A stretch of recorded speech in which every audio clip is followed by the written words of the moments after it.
দুর্নীতি আর অনিয়মের অভিযোগে পিসিবিতে দুদকের অভিযান। দুদক সংশ্লিষ্টরা বলেছেন, থার্ড ডিভিশনের দল বাছাইয়ের ক্ষেত্রে দুর্নীতির অভিযোগের প্রমাণ পাওয়া গেছে।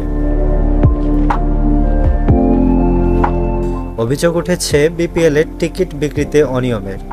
বিপিএল এর তৃতীয় থেকে 10ম আসর পর্যন্ত 8 আসরে টিকিট থেকে মোট বিক্রি হয়েছে 13,60,00,000 টাকা, যেখানে কেবল 11তম আসরেই বিক্রি হয়েছে 13 কোটি টাকা।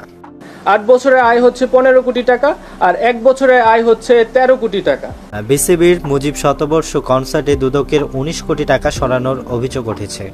বিসিবি থেকে যেখানে দেখানো হয়েছিল 25 কোটি টাকা খরচ, সেখানে খরচ হয়েছিল মাত্র 60 কোটি টাকা।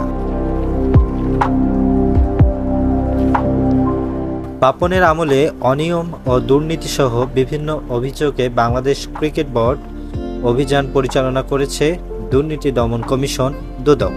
দুদক জানায়, কালোবাজারির মাধ্যমে টিকিট বিক্রির অভিযোগ নিরাপত্তা কর্মী সহ সংশ্লিষ্ট বিভাগের বিরুদ্ধে পাওয়া গেছে।